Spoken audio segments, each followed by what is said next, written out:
S, ಮತ್ತೊಮ್ಮೆ ಸ್ವಾಗತ. ಚಾಮುಂಡಿ ತಪ್ಪಲಿನಲ್ಲಿ, ಚಾಮುಂಡಿ ಬೆಟ್ಟದಲ್ಲಿ ಒಂದು ಒಳ್ಳೆ ವಿಷಯದ ಬಗ್ಗೆ, ಬೆಟ್ಟದಷ್ಟು ನಿರೀಕ್ಷೆ ಇರೋ ಒಂದು ಸಿನಿಮಾದ ಬಗ್ಗೆ ಮಾತಾಡ್ತಿದ್ವಿ. ಅದು ಪೇಪೆ ಸಿನಿಮಾದ ಬಗ್ಗೆ ಮತ್ತು ವಿನಯ್ ಸರ್ ಬಗ್ಗೆ. ಸರ್, ಇಂಥ ಒಂದು ಜಾಗ ನಾನು ಸ್ಟುಡಿಯೋ ಕರ್ಕೊಂಡು ಹೋಗಿಯೋ ಅಥವಾ ನೀನೆಲ್ಲ ಒಂದು ಜಾಗದಲ್ಲಿ ಕುತ್ಕೊಂಡು ಇಂಟರ್ವ್ಯೂ ಮಾಡ್ತಿದ್ವಿ, ಬಟ್ ಬೆಟ್ಟದ ಮೇಲೆ ಈ ಥರದ್ದೆಲ್ಲ ನಮಗೊಂದು ಗ್ರೇಟ್ ಅನುಭವ. ಒಳ್ಳೆ ಐಡಿಯಾ ಬಂತು, ಮಾಡಿದ್ರಿ ಈ ವಿಷಯದ ಬಗ್ಗೆ. ವ್ಯೂ ಎಷ್ಟು ಚೆನ್ನಾಗಿದೆ. ಅದಕ್ಕೆ ಆ್ಯಕ್ಚುಲಿ ನಾವು ದೇವ್ರ ಹತ್ರ ಏನು ಬೇಡದು ಅದು ಇದು ಯೋಚನೆ ಮಾಡ್ಕೊಂಡು ಹೋದ್ರೆ ಈ ಥರ ವ್ಯೂಗಳು ಮಿಸ್ ಆಗ್ಬಿಡುತ್ತೆ. ದೇವ್ರು ಏನು ಕೊಡ್ಬೇಕು ಕೊಟ್ಟೆ ಕೊಡುತ್ತೆ. ಸುಮ್ಮನೆ ಖುಷಿಯಿಂದ ಇರಬೇಕು. ಅಂದರೆ ಈ ಥರದ ಜಾಗ ನೋಡಿದ್ರೆ ನೀವು ಹೇಳ್ದಂಗೆ ಇದೇ ಒಂದು ವರ. ಇದೇ ನೋಡಿ ಮೈಸೂರು ಸಾಮ್ರಾಜ್ಯ ಕಂಪ್ಲೀಟ್ ಅಲ್ವಾ? ಇಂಥ ಐತಿಹಾಸಿಕ ಸ್ಥಳದಲ್ಲಿ ಒಂದು ಒಳ್ಳೆ ಸಿನಿಮಾದ ಬಗ್ಗೆ ಮಾತಾಡ್ತಿದ್ವಿ. ಸರ್, ಪೇಪೆ ಆಫರ್ ಬಂದು ಹೆಂಗೆ ಸರ್ ನಿಮಗೆ? ಯಾಕೆ ಕೇಳಿದೆ ಅಂತ ಗೊತ್ತಾ? ಹೋಗ್ಲಿ ನೆನ್ಸ್ಕೊಳ್ಳಿ ಸರ್. ಅಂದರೆ ನೀವು ಸಖತ್ ಸಾಫ್ಟ್, ನಾವು ನೋಡ್ದಂಗೆ ಸಾಫ್ಟ್ ನೇಚರಲ್ಲಿ ನಮಗೆ ಕಾಣಿಸ್ತೀರಿ ನೀವು. ಬಟ್ ಇಂಥದೊಂದು ರಗಡು ಕಲ್ಟು ಅಥವಾ ಆಕ್ಷನ್ ಥ್ರಿಲ್ಲರ್ ಬರ್ಬೇಕಲ್ವಾ ಒಂದು ಆಫರ್. ಈಗ ಡೈರೆಕ್ಟ್ರಿಗೆ ಅದು ಹಿಂಗೆ ಬರ್ಬೇಕಲ್ಲ ಇಮೇಜಿನೇಷನ್, ಕ್ಲಾಸ್ ಇರೋರು ಇವ್ರನ್ನ ಹೆಂಗೆ ಮಾಸ್ ಮಾಡೋದಂತ ಅವ್ರಿಗೆ ಹೆಂಗ್ ಅನ್ಸಿದಂತೆ? ಎಲ್ಲ ಆಕ್ಟಿಂಗ್ ಅಂದ್ರೆ ಅದೇ ಪರ್ಸನಲ್ ಆಕ್ಟಿಂಗ್, ಅದು ಬೇರೆ ಕ್ಯಾರೆಕ್ಟರೇ ಬೇರೆ, ಆಮೇಲೆ ಪರ್ಸನಲ್ ವ್ಯಕ್ತಿತ್ವನೇ ಬೇರೆ. ಬಟ್ ಆಲ್ಸೋ ಅವಾಗ ತಾನೇ ಗ್ರಾಮಣ ಬಂದಿತ್ತು. ಸೊ ಆ ಗ್ರಾಮಣ ಟೀಸರ್ ಬಂದಿತ್ತು. ಬಟ್ ಅವಾಗ ಗ್ರಾಮಣ ಹೆಂಗ್ ನೋಡಿದ್ರು ಅಂತ ಹೆಂಗಂತೀರ ಕರೆಕ್ಟ್ ಅಲ್ವಾ?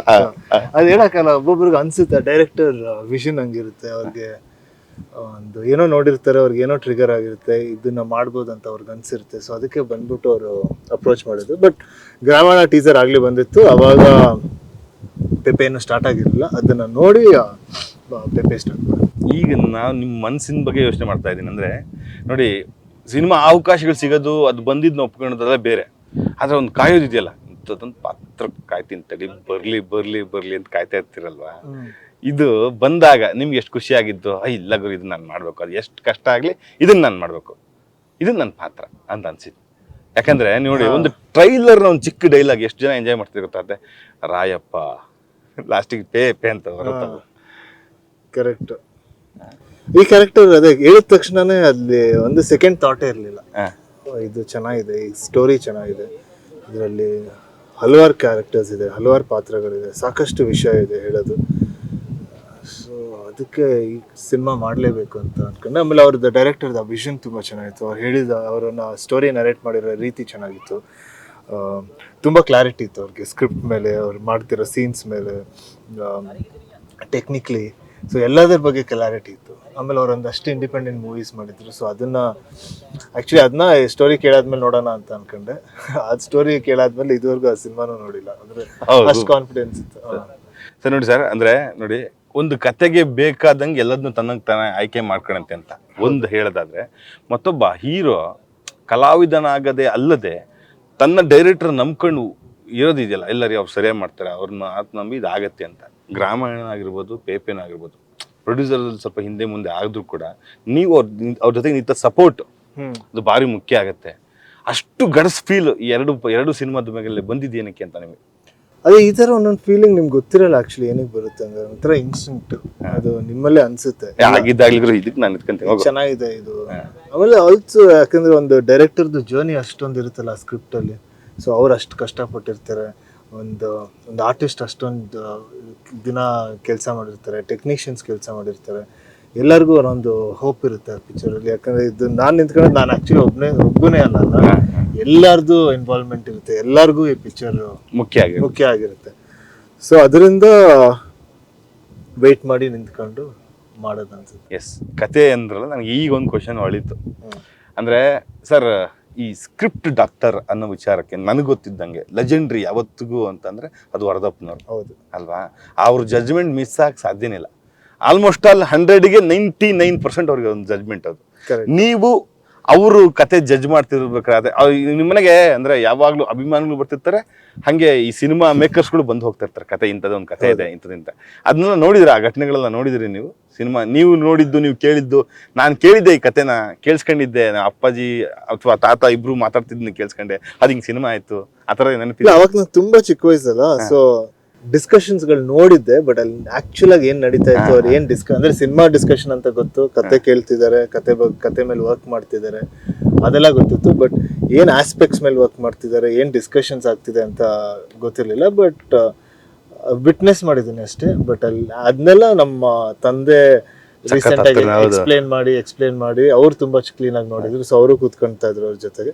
ಸೊ ಅವ್ರು ಹೇಳಿದಾಗ ಅವಾಗ ಗೊತ್ತಾಯ್ತು. ಆಮೇಲೆ ನಮ್ಮ ತಂದೆನೂ ಅವ್ರಿಗೆ ತುಂಬಾ ಒಳ್ಳೆ ಡಾಕ್ಟರ್ ಮಾಡೋಕೆ ಇಲ್ಲ ಅದನ್ನ ನೋಡೋಕೆ, ಸ್ಕ್ರಿಪ್ಟ್ ಅಲ್ಲಿ ಏನೇನ್ ಇಂಪ್ರೂವೈಸ್ ಮಾಡ್ಬೋದು, ಇಲ್ಲ ಏನ್ ತೆಗಿಬೇಕು, ಅದನ್ನೆಲ್ಲ ನಮ್ಮ ತಂದೆ ತುಂಬಾ ಚೆನ್ನಾಗಿ ಮಾಡ್ತಾರೆ.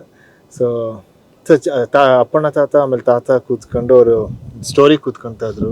ಅದಾದ್ಮೇಲೆ ಒಂದ್ 6 months ಮ್ಯೂಸಿಕ್ ಕೂತ್ಕೊಂತಾ ಇದ್ರು, ಡೈಲಾಗ್ಸ್ ಕೂತ್ಕೊಂತಾ ಇದ್ರು. ಸೊ ಯಾವಾಗ್ಲೂ ಏನಾದ್ರು ಒಂದು ಮ್ಯೂಸಿಕ್ ಕಂಪೋಸಿಷನ್ಸ್ ಎಲ್ಲ ಮನೇಲೆ ಮಾಡ್ತಾ ಇದ್ರು. ಸೊ ಅದೆಲ್ಲ ನೋಡಕ್ಕೆ ಕೇಳಕ್ಕೆ ತುಂಬಾ ಚೆನ್ನಾಗಿರುತ್ತೆ. ಅಂದ್ರೆ ಸರ್ ಈ ಪರ್ಟಿಕ್ಯುಲರ್ ಹಾಡು, ಈ ಪರ್ಟಿಕ್ಯುಲರ್ ಕತೆ ಅಂಥದ್ದೇನಾದ್ರು ಚಿಕ್ಕ ನೆನಪಿದೆ? ಆ ಥರ ನೋಡಿದ್ದೇನೆ. ಈಗ ಚಿಕ್ಕಪ್ಪದ ಅಪ್ಪು ನೋಡಿದ್ದೆ.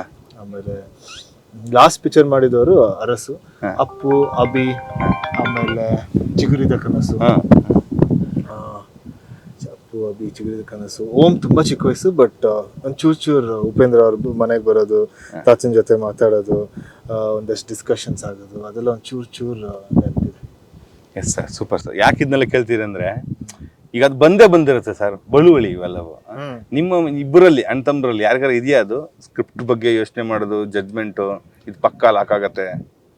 ಬಟ್ ಆಕ್ಚುಲಿ ಇವಾಗ ನಾವು ಏನಂದ್ರೆ ಚಿಕ್ಕ ವಯಸ್ಸಿಂದ ಸಿನಿಮಾ ನೋಡ್ಕೊಂಡು ಬಂದಿರ್ತೀವಿ. ಚಿಕ್ಕ ವಯಸ್ಸಿಂದ ಇವಾಗಲೂ ತುಂಬಾ ಸಿನಿಮಾ ನೋಡ್ತೀವಿ. ಒಂದಷ್ಟು ಪಾಯಿಂಟ್ಸ್, ಈಗ ನಮ್ಮ ತಾತ ಏನು ಹುಡುಕ್ತಾ ಇದ್ರು ಸ್ಕ್ರಿಪ್ಟ್ ಅಲ್ಲಿ, ಇಲ್ಲ ಅಪ್ಪಣ್ಣ ಏನು ಹುಡುಕ್ತಾ ಇದ್ರು ಸ್ಕ್ರಿಪ್ಟ್ ಅಲ್ಲಿ, ಇಲ್ಲ ಚಿಕ್ಕಪ್ಪ ಏನು ಹುಡುಕ್ತಾ ಇದ್ರು, ತಂದೆ ಏನು ಹುಡುಕ್ತಾ ಇದ್ರು, ದೊಡ್ಡಪ್ಪ ಏನು ನೋಡ್ತಾರೆ. ಸೊ ಅದ್ರ ಬಗ್ಗೆ ಎಲ್ಲ ಕೇಳಿದೀವಲ್ಲ. ಸೊ ಅದನ್ನೇ ಗೈಡ್ ಬುಕ್ ಇಟ್ಕೊಂಡು ಆ ಪಾಯಿಂಟ್ಸ್ನೇ ತಲೆಯಲ್ಲಿ ಇಟ್ಕೊಂಡು ಅದನ್ನ ಅವಾಗ ಸ್ಕ್ರಿಪ್ಟ್ ನೋಡ್ತೀವಿ. ಸೊ ಈಗ ತಮ್ಮನು ನೋಡ್ತಾನೆ, ನಾನು ನೋಡ್ತೀನಿ. ಸೊ ನಾನು ಯಾವಾಗಲೂ ಡಿಸ್ಕಸ್ ಮಾಡ್ತೀನಿ ಗುರು ಜೊತೆ ನನ್ನ ಸಿನಿಮಾ ಸ್ಕ್ರಿಪ್ಟ್ಸ್ ಬಗ್ಗೆ. ಅವ್ನು ತುಂಬಾ ಐಡಿಯಾಸ್ ನನಗೆ ಕೊಡ್ತಾನೆ. ಅವನು ಆ್ಯಕ್ಚುಲಿ ತುಂಬಾ ತಲೆ ಇದೆ ಸ್ಕ್ರಿಪ್ಟಲ್ಲಿ, ಸಿನಿಮಾದಲ್ಲಿ. ಸೊ ಅವನು ಹೇಳ್ತಾನೆ. ಆಮೇಲೆ ನನಗೂ ಅವನದೇನಾದ್ರು ಡೌಟ್ಸ್ ಇದೆ, ಅವನು ಕೇಳ್ತಾನೆ. ಸೊ ಇಬ್ರು ಸಿನಿಮಾ ಬಗ್ಗೆ, ಇಲ್ಲ ನಾವೇನು ಸಿನಿಮಾ ಮಾಡ್ತಿದ್ದೀವಿ ಅದ್ರ ಬಗ್ಗೆ ತುಂಬಾ ಡಿಸ್ಕಸ್ ಮಾಡ್ತೀವಿ. ನಿಮ್ಮ ಮನೆಯಲ್ಲಿ ಜೀವನ ಅಥವಾ ಸಂಸಾರ ಅಥವಾ ಈ ಫ್ಯಾಮಿಲಿ ವಿಚಾರದ ಜೊತೆಗೆ ಸಿನಿಮಾನ ಎಷ್ಟು ಗಂಟೆ ಮಾತಾಡ್ತೀರಿ? ಸಿನಿಮಾ ಅದರಲ್ಲಿ ಮಾತಾಡ್ತಿರ್ತೀರಿ ಯಾವಾಗಲೂ? ಹಂಗಲ್ಲ, ಅದು ಒಂದೊಂದಿನ ಬರೀ ಸಿನಿಮಾನೇ ಮಾತಾಡಿರ್ತೀವಿ, ಒಂದೊಂದಿನ ಸಿನಿಮಾ ಬಿಟ್ಟು ಬೇರೆ ಎಲ್ಲ ಮಾತಾಡ್ತೀವಿ. ಸೊ ಅದು ಒಂಥರ ಯಾವಾಗ್ಲೂ ಅಲ್ಲ, ಬಟ್ ಜಾಸ್ತಿ ಸಿನಿಮಾನೇ, ಬೇರೆ ವಿಷಯ ಬಿಟ್ಟು ಜಾಸ್ತಿ ಸಿನಿಮಾನೇ ಮಾತಾಡೋದು. ಬಟ್ ಬೇರೆ ವಿಷಯನೂ ಮಾತಾಡ್ತೀವಿ ಖಂಡಿತ. ಬಟ್ ಸಿನಿಮಾ ಬಂದ್ಬಿಟ್ಟು ಈಗ ಏನೇ ಇದ್ರೇನು ಅದು ಎಲ್ಲೋ ತಿರ್ಗಾ ಸಿನಿಮಾಕ್ಕೆ ಬರುತ್ತಲ್ವಾ. ಏನೇ ಬಗ್ಗೆ ಮಾತಾಡಿದ್ರೇನು ಅದು ಕಾನ್ವರ್ಸೇಷನ್ ಎಂಡ್ ಆಗೋದು ಸಿನಿಮಾದಲ್ಲಿ. ಸೂಪರ್. ಇಲ್ಲ ಊಟದಲ್ಲಿ. ಈಗ ಒಂದು ಸರಳ ಪ್ರೇಮ ಕತೆ ಸಿನಿಮಾದಲ್ಲಿ ನೀವು ಅದ್ಭುತ ಕ್ಲಾಸ್ ಮತ್ತು ನಿಮ್ಮ ನಟನೆ ಬಗ್ಗೆ ಮತ್ತು ನಿಮ್ಮ ಕಾಮಿಡಿ ಸೆನ್ಸ್ ಬಗ್ಗೆ, ನಿಮ್ಮ ಅಂದ್ರೆ ಕೆಲವೊಂದು ಸನ್ನಿವೇಶನ ಭಾವನೆಯಲ್ಲಿ ವ್ಯಕ್ತಪಡಿಸೋದ್ರ ಬಗ್ಗೆ ಜನ ಕೊಂಡಾಡಿದ್ದಾರೆ. ಇಲ್ಲ ಗುರು, ರೈಟ್ ಪರ್ಸನ್, ಇದು ಇಂಥ ಸಿನಿಮಾನು ಬೇಕಾಗಿತ್ತು, ಕರೆಕ್ಟ್ ಒಳ್ಳೆ ಆಕ್ಟರ್ ಅಂತ ಗೊತ್ತಾಗಿದೆ. ಬಟ್ ಆದ್ರೆ ಪೇಪೆ ಸಿನಿಮಾದಲ್ಲಿ ಒಳ್ಳೆ ಫೈಟರ್ ಅಂತ ಅನ್ಸ್ಕೊಂತೀರಿ ಅಂತ ನನಗೇನೋ ಅನಿಸ್ತಿದೆಯಪ್ಪ. ಅಲ್ಲ ನನಗನ್ಸಿದೆ. ಅದಕ್ಕೇನಾದ್ರು ವರ್ಕ್ ಮಾಡಿದಾಗಿರ್ಬೋದು. ಈಗ ನಿಮ್ಮನೇಲಿ ಈ ಫ್ರಂಟ್ ಫುಟ್ ಬ್ಯಾಕ್ ಫುಟ್ ಹೊಡಿಯೋದಾಗಿರ್ಬೋದು, ಫೈಟ್ ತಾಲೀಮ್ ಮಾಡಿದ್ರೆ ಈ ಸಿನಿಮಾದಲ್ಲಿ ಹೆಂಗಂದ್ರೆ ತುಂಬಾ ನ್ಯಾಚುರಲ್ ಫೈಟ್ಸ್ ಅಂದ್ರೆ. ಸೊ ಇಲ್ಲಿ 1-2 ಫೈಟ್ ಅಂತೂ ನೀವು ಕೊರಿಯೋಗ್ರಫಿ ಮಾಡೋಕ್ಕಲ್ಲ. ಸೊ ಹೇಳ್ಬೋದು ಅಂದ್ರೆ ಇಲ್ಲಿ ಸ್ಟಾರ್ಟ್ ಆಗುತ್ತೆ, ಇಲ್ಲಿ ಈ ಜಾಗದಲ್ಲಿ ಎಂಡ್ ಮಾಡಬೇಕು, ಒಂದು 1 minute ಮಾಡಬೇಕು. ಯಾಕಂದ್ರೆ ಎಲ್ಲ ಸ್ಟ್ರಗಲ್ ಅಲ್ಲ, ಪುಷ್ ಮಾಡೋದು, ಇದು ಮಾಡೋದು, ಹೊಡಿಯೋದು, ತಪ್ಪಿಸ್ಕೊಳೋದು. ಸೊ ಅದನ್ನ ಎವ್ರಿ ಬಿಟ್ ಮಾಡೋಕ್ಕಲ್ಲ. ಒಂದು 2-3 ಆಕ್ಷನ್ ಮಾಡ್ಬೋದು. ಒಂದು ನೆಕ್ಸ್ಟ್ ಆಗೋ 10 ಆಕ್ಷನ್ ಅಲ್ಲೇ ಆಗುತ್ತೆ. ಸೊ ಅದು ಹೆಂಗಾಗುತ್ತೆ ಅಂತ ಹೇಳಲ್ಲ, ಅದೇ ಅಲ್ಲೇ ಇಂಪ್ರೂವೈಸ್ ಮಾಡೋದು. ಒಂದು 2-3 ಪಂಚ್ ಕೊಟ್ಟಿದ್ರೆ ಅದ್ರ ಜೊತೆ ಕಿಕ್ಕು, ಪುಷ್ ಅದೆಲ್ಲ ನಾವೇ ಹೆಂಗ್ ಬರುತ್ತೆ, ಆ ಫ್ಲೋ ಅಲ್ಲಿ ಹೆಂಗ್ ಬರುತ್ತೆ ಹಂಗ್ ಮಾಡ್ಬೇಕು. ಅವಾಗಲೇ ತುಂಬಾ ನ್ಯಾಚುರಲ್ ಆಗಿ ಕಾಣಿಸೋದು. ಸೊ ಈ ತರ ಸ್ಟ್ರಗ್ಲಿಂಗ್ ಫೈಟ್ಸ್ ಒಂದ್ ಸ್ವಲ್ಪ ಕಷ್ಟ. ಆಮೇಲೆ ಅದನ್ನ ನೆಲದ ಮೇಲೆ, ಮರದ ಪಕ್ಕ, ಗಿಡಗಳು, ಮುಳ್ಳು, ಜಿಗಣೆ ಯಾಕಂದ್ರೆ ಕೂರ್ಗಲ್ಲಿ. ಸೊ ಅಲ್ಲೆಲ್ಲ ಮಾಡಿ ಬಾಡಿ ಗಿಡಿ ತರ್ಚೋದು, ಆಮೇಲೆ ಸುಸ್ತಾಗೋದು. ಖಂಡಿತ ಆಗುತ್ತೆ. ಆಮೇಲೆ ಇನ್ನೂ ಸುಸ್ತಾಗುತ್ತೆ. ಆಕ್ಚುಲಿ ನಿಮ್ಗೆ ರೆಸ್ಟೇ ಇರಲ್ಲ, ಕಂಟಿನ್ಯೂಸ್ ಆಗಿ ಮಾಡ್ತಾನೆ ಇರ್ತೀವಿ, ಕಂಟಿನ್ಯೂಸ್ ಸ್ಟ್ರಗಲ್ ಆಗ್ತಾನೆ ಇರ್ತಲ್ಲ, ಅದು ಇನ್ನೂ ಸುಸ್ತಾಗುತ್ತೆ. ಬಟ್ ತುಂಬಾ ಚೆನ್ನಾಗುತ್ತೆ ಆ ಫೈಟ್ಸ್. ಬಟ್ 2 ಥರನೂ ಮಾಡಿದ್ವಿ, ಒಂಥರ ಮಿಕ್ಸ್ಚರ್ ಆಫ್ ನ್ಯಾಚುರಲ್ ಆಮೇಲೆ ಸಿನಿಮ್ಯಾಟಿಕ್, ಕಷ್ಟ ಆಗುತ್ತೆ. ಸೊ 2 ಥರ. ಬಟ್ ಅದು ತುಂಬಾ ಚೆನ್ನಾಗಿ ಕಾಣಿಸುತ್ತೆ, ತುಂಬಾ ನ್ಯಾಚುರಲ್ ಆಗಿ ತುಂಬಾ ಚೆನ್ನಾಗಿ ಕಾಣಿಸುತ್ತೆ. ಆಮೇಲೆ ಎಷ್ಟು ಫೈಟ್ ಮಾಸ್ಟರ್ಸ್ ನಮ್ಮ ಇದರಲ್ಲಿ, ನಮ್ಮ ಚೇತನ್ ಡಿಸೋಜಾ ಅವರು, ರವಿ ಅವರು, ಡ್ಯಾನಿ ಅವರು, ಆಮೇಲೆ ನರಸಿಂಹ ಅವರು, 4 ಜನ ಮಾಡಿದ್ದಾರೆ. ನನಗೆ ಅಂದ್ರೆ ಸಿನಿಮಾ ತಂಡದಲ್ಲಿ ಕೆಲವು ತುಂಬಾ ಒಡನಾಡಿ ಆಗಿರೋ ಕಾರಣ ಅವರೊಂದು ವಿಷಯನ ಹೇಳಿದ್ರು. ತುಂಬಾ ಒಂದು ಸೀನ್ ಬಗ್ಗೆ ಹೇಳಿದ್ದಾರೆ ನನಗೆ. ನೀರಲ್ಲಿ ಬಿದ್ದು ಹಿಂಗೆ ಎತ್ತಿ ಮತ್ತೆ ವಾಪಸ್ ಬಂದು ನಿಂತ್ಕೊಂಡಿರೋದು, ಅದು ಸಖತ್ ನ್ಯಾಚುರಲ್ ಮಾಡಿದ್ರು, ಒಂದೇ ಒಂದು ರೂಪ್ ಇಲ್ದಂಗೆ ಮಾಡಿದ್ರು ಅಂತ ಹೇಳಿ ಹೇಳ್ತಾ ಇದ್ರು. ಅಂದ್ರೆ ಉಸಿರು ಕಟ್ಬಿಡತ್ತೆ, ಹಂಗೆ ಮಾಡಕ್ ಆಗಲ್ಲ, ನೀರಲ್ಲಿ ಹಿಂಗೆ ಬಿದ್ದು ಹಿಂಗೆ ಎದ್ದಿ ಹೊಡಿಯೋದು ಒಂದೇನೋ ಶಾರ್ಟ್ ಮಾಡಿದಿರಿ ಅಂತಲ್ಲ. ತುಂಬಾ ಮಾಡಿದಿರಿ, ಬಟ್ ನನಗೆ ಅದೊಂದು ಮಾತ್ರ ಹೇಳಿದ್ರು ಸೀಕ್ರೆಟ್ನ, ನೆನ್ಪು ಬರ್ತಿಲ್ಲ. ಬಟ್ ನೀವೆಲ್ಲಿ ಮಾಡಿದೀವಿ ಶೂಟ್, ಬಟ್ ಕ್ಲೈಮ್ಯಾಕ್ಸ್ ಶೂಟ್ ಏನೋ ಅಂತ ಅಂದ್ರು ನನಗೆ. ಅದೊಂದು ಸಖತ್ತಾಗಿ ಮಾಡಿದ್ದಾರೆ, ಒಂದ್ ಟೇಕಲ್ಲಿ ಹೊಡೆದ್ರು ಅಂತ. ಅದು ಅದ್ರಲ್ಲಿ ಬೇರೆ ನೀವು ನೋಡಿ, ಈಗ ಪ್ಯಾಂಟ್ ಶರ್ಟ್ ಹಾಕೊಂಡು ಫೈಟ್ ಮಾಡೋದು, ಗುದ್ದಾಡೋದು ಬೇರೆ ವಿಷಯ. ಪಂಚೆ ಮಾಡೋದು ಆಕ್ಚುಲಿ ಒಂಥರ ಚಾಲೆಂಜ್. ಅದೇ ಪಂಚೆ ಗಟ್ಟಿಯಾಗಿದ್ರೆ ಏನ್ ಪ್ರಾಬ್ಲಮ್ ಇಲ್ಲ, ಅದು ಲೂಸ್ ಆದ್ರೇನೆ ಪ್ರಾಬ್ಲಮ್. ಬಟ್ ಈಗ ಪಂಚೆ ಕಟ್ಕೊಂಡು ತುಂಬಾ ಅಭ್ಯಾಸ ಆಗಿದೆ. ಈಗ ಪಂಚೆಲಿ ಫೈಟ್ ಮಾಡ್ಬೋದು ಅಂದ್ರೆ ಪಂಚೆಲಿ ಏನ್ ಬೇಕಾದ್ರೂ ಮಾಡ್ಬೋದು. ಸೊ ಅಷ್ಟು ಕಂಫರ್ಟ್ ಆಗ್ಬಿಟ್ಟಿದೆ. ಈ ಸಿನಿಮಾ ಆಕ್ಟಿಂಗ್ ಅಥವಾ ಸಿನಿಮಾದ ಶೂಟಿಂಗ್ ಟೈಮ್ನಲ್ಲಿ ಎದುರುಗಡೆ ಸಿಗೋ ಪಾತ್ರಗಳು ಅಥವಾ ಕಲಾವಿದರು ಕೆಲವೊಂದು ಟೈಮ್ ಸಖತ್ ಪ್ರಭಾವ ಬೀರ್ಬಿಡ್ತಾರೆ, ಮನಸ್ಸಲ್ಲಿ ಉಳ್ಕೊಂಡ್ಬಿಡ್ತಾರೆ. ಕೌಂಟ್ರ್ ಆಕ್ಟಿಂಗ್ ಮಾಡೋದಾಗಿರ್ಬೋದು, ಒಂದು ಫೀಲಿಂಗ್ ತಕ್ಕಂಗೆ ಪೈಪೋಟಿಗೆ ಬಿದ್ದು ಆಕ್ಟಿಂಗ್ ಮಾಡ್ತಾರೆ ಕೆಲವೊಂದು ಟೈಮಲ್ಲ. ಅಂದ್ರೆ ಪೈಪೋಟಿ ಅಂತ ಅನ್ಕೊಳಂಗಿಲ್ಲ ಅದನ್ನ, ಬಟ್ ಜನಕ್ಕೆ ನೋಡಿದಾಗ ಅನ್ಸುತ್ತೆ ಅವನು ಸೂಪರ್ ಮಾಡ, ಇವನು ಸೂಪರ್ ಮಾಡ. ಈ ತರದ ಕಲಾವಿದರು, ನಿಮ್ಗೆ ಇಷ್ಟವಾಗ ಕಲಾವಿದರು ಇಡೀ ಸಿನಿಮಾದಲ್ಲಿ ಸಖತ್ ಆಕ್ಟಿಂಗ್ ಮಾಡಿದಾರೆ, ಅವರಿಂದ ನಾನು ಖುಷಿ ಪಟ್ಟೆ, ಇದನ್ನ ಕಲ್ತ್ಕೊಂಡೆ, ಆ ಥರದ ಇದೆ ಸರ್ ಪೆಪ್ಪೆಯಿಂದ. ಬಟ್ ಇದರಲ್ಲಿ ಏನಂದ್ರೆ ನಮ್ಮ ಕ್ಯಾರೆಕ್ಟರ್ಸ್ ಎಲ್ಲ ಕ್ಯಾರೆಕ್ಟರ್ಸ್ ಫೇಸ್ ಟು ಫೇಸ್ ತುಂಬಾ ಕಮ್ಮಿ ಬರ್ತವೆ. ಸೊ ಅದೊಂಥರ ಈ ಸಿನಿಮಾದಲ್ಲಿ ಅದೊಂಥರ ಸ್ಟೋರಿ ಟೆಲ್ಲಿಂಗ್ ವಿಧಾನ ಬೇರೆ ತರ ಇದೆ. ಸೊ ತುಂಬಾ ಕಮ್ಮಿ ಫೇಸ್ ಟು ಫೇಸ್ ಬರ್ತಾರೆ. ಬಟ್ ಜಾಸ್ತಿ ಬಂದಿರೋದಂದ್ರೆ ಇದರಲ್ಲಿ ಅರುಣಾ ಬಾಲರಾಜ್ ನಮ್ಮ ತಾಯಿ ಕ್ಯಾರೆಕ್ಟರ್ ಅವ್ರು ಯಾಕೋ ನಿಮ್ಗೆ ಸಿಕ್ಕಾಪಟ್ಟೆ ಫಿಕ್ಸ್ ಜೊತೆ ಮಾಡಕ್ಕೆ, ಆಕ್ಟ್ ಮಾಡಕ್ಕೆ, ಪರ್ಫಾರ್ಮ್ ಮಾಡಕ್ಕೆ ತುಂಬಾ ಚೆನ್ನಾಗಿತ್ತು. ತುಂಬಾ ನ್ಯಾಚುರಲ್ ಆಗಿ ಬಂತು ಸೀನ್ಸ್ಗಳು. ಆಮೇಲೆ ನಮ್ಮ ಆಕ್ಟ್ರೆಸ್ ಕಾಜಲ್ ಕುಂದರ್, ಸೊ ಅವ್ರ ಜೊತೆ ಒಂದಷ್ಟು ಸೀನ್ಸ್ ಇದೆ, ಅದು ಚೆನ್ನಾಗಿ ಬಂತು. ಜಾಸ್ತಿ ಮುಖಾಮುಖಿ ಬಂದಿರೋದು ಫೈಟರ್ಸ್ ಜೊತೆ. ಈ ಕತೆ ಕೇಳಿದಾಗ, ಅಂದ್ರೆ ಸಿನಿಮಾ ನಾನು ಪೂರಾ ನೋಡಿಲ್ಲ, ಅಷ್ಟು ನಂಬಿಕೆ ಇದೆ ನಂಗೆ ಸಿನಿಮಾದ ಮೇಲೆ ಅಂತ ಅಂದ್ರಲ್ಲ, ಈ ಕೇಳಿದ ಕಥೆಯಲ್ಲಿ ಯಾವ್ದಾದ್ರು ಪಾತ್ರ ತುಂಬಾ ನೆನಪಲ್ಲಿರುತ್ತೆ ನಿಮ್ಗೆ ಸಿನಿಮಾ ಬಿಟ್ಟು ಹೋದ್ಮೇಲೆ ಅಂತ ಅನ್ನೋದಾದ್ರೆ? ಸಿನಿಮಾ ಬಿಟ್ಟೋದ್ಮೇಲೆ ಮುಗಿದ್ಮೇಲೆ ನಿಮ್ಗೆ ಎಲ್ಲಾ ಪಾತ್ರನೂ, ಸೊ ಯಾಕಂದ್ರೆ ಎಲ್ಲಾ ಪಾತ್ರನೂ ವಿಷಯ ಇರುತ್ತೆ, ಯಾವ ಪಾತ್ರನೂ ಸುಮ್ಮನೆ ಬಂದು ಹೋಗಲ್ಲ, ಅದಕ್ಕೊಂದು ಸ್ಟ್ರಾಂಗ್ ರೀಸನ್ ಇದೆ ಸಿನಿಮಾದಲ್ಲಿ. ಸೊ ಆಮೇಲೆ ಆ ಪಾತ್ರ ಮಾಡೋ ಆಕ್ಷನ್ ಅಲ್ಲಿ ಕಥೆಯಲ್ಲಿ ಒಂದು ಪ್ರಭಾವ ಇದೆ.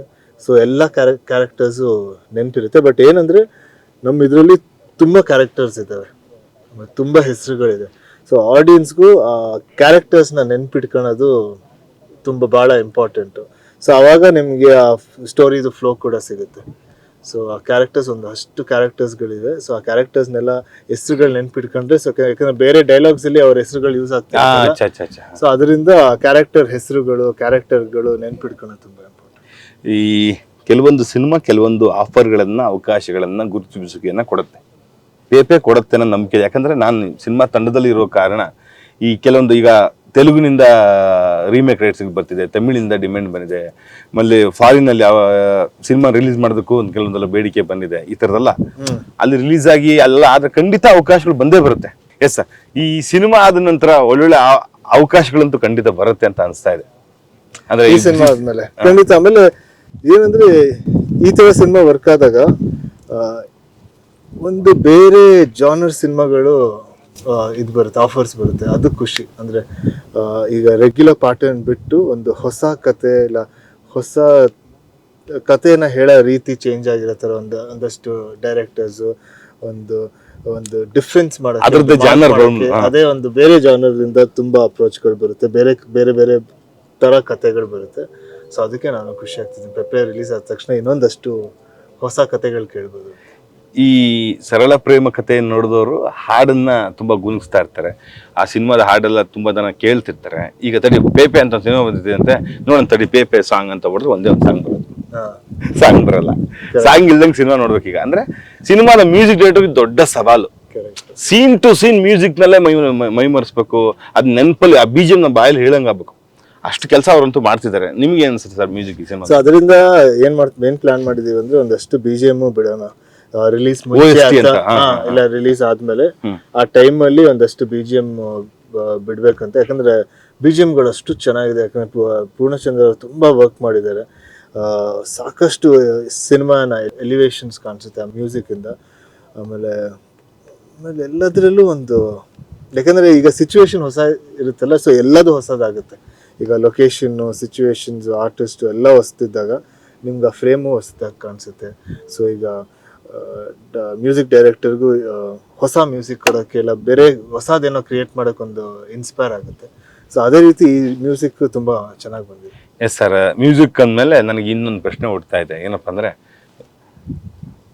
ತಾತ ಅವರು ಅಂದರೆ ಅದೊಂದು ಕನ್ನಡದ ಧ್ವನಿ, ಹಾಡಿಗೆ ರಾಜಧ್ವನಿ ಅಂತ ಹೇಳ್ಬೋದು. ಅದನ್ನ ನಿಮ್ಮ ದೊಡ್ಡಪ್ಪವರು ಮೇಂಟೈನ್ ಮಾಡಿದ್ದಾರೆ. ಅಪ್ಪು ಸರ್ ಸಿಕ್ಕಾಪಟ್ಟೆ ಹಾಡ್ತಿದ್ರು, ಅಪ್ಪಾಜಿಯವರು ರಾಘಣ್ಣವ್ರಿಗೂ ಒಳ್ಳೆ singer ಆಗಿದ್ರು. ನೀವೇನಾರ ಹಾಡ್ಬೇಕು ಅಂತ ಆಸೆ ಹೇಗಿಸೆ ಅಥವಾ ಕಲಿಕೆ ಗಿಲಿಕೆ? ನಾನು ಹಾಡ್ತಿದ್ದಿದ್ರೆ ನಿಮ್ಗೆ ಗೊತ್ತಿರ್ತೈತೆ ಇಷ್ಟೊತ್ತಿಗೆ. ಇನ್ನೂ ಹಾಡಿಲ್ಲ, ಬಟ್ ಆ ಥರ ಬಂತು ಸರ್. ಬಂದಾಗ ಹಾಡೇ ಆಡ್ತೀನಿ. ನನಗೆ ಹೇಳಿದ್ದು ಅಂದ್ರೆ ಅಮ್ಮವ್ರಿಗೆ ತುಂಬಾ ಆಸೆ ಇದೆ ಅಂತೆ, ಮಂಗಳಕ್ಕವ್ರಿಗೆ. ಇನ್ನೂ ತಕ್ಕ ಒಂದು ಹಾಡು ಹೇಳ್ಸ್ಬೇಕಣ ಅಂತ. ಹಾಡೋಣ, ಇನ್ನೂ ಟೈಮ್ ಇದೆ. ಎಸ್ ಸರ್, ಓವರಾಲ್ ಆಗಿ ಸರ್, ಈ ಎಲ್ಲ ಕಲಾವಿದನಿಗೆ ಒಂದು ಆಸೆ, ಆಕಾಂಕ್ಷೆ, ಕನಸು ಎಲ್ಲ ಇದ್ದೇ ಇರುತ್ತೆ. ನಿಮಗೆ ಯಾವ ಥರದ ಪಾತ್ರಗಳ ಮೇಲೆ ನಿರೀಕ್ಷೆ ಇದೆ? ಈ ಥರದ ಪಾತ್ರ ಮಾಡ್ಬೇಕು ನಾನು, ನನ್ನ ಡ್ರೀಮ್ ಅಂದ್ರೆ ನಂಗೆ ಇದು ಮಾಡೋಕೆ ಇಷ್ಟ ಆ್ಯಕ್ಚುಲಿ. ಒಂದು ಪೀರಿಯಡ್ ಫಿಲಿಮ್ ಅಥವಾ ಪ್ರೀ ಹಿಸ್ಟಾರಿಕಲ್ ಫಿಲಿಮ್. ಸೊ ಆ ಥರ ಅಂದರೆ ಪಾತ್ರಗಿಂತ ಆ ಎನ್ವಿರಾನ್ಮೆಂಟ್, ಆ ಜಾನರ್ದು ಸಿನಿಮಾಗಳು ಮಾಡೋಕೆ ಇಷ್ಟ.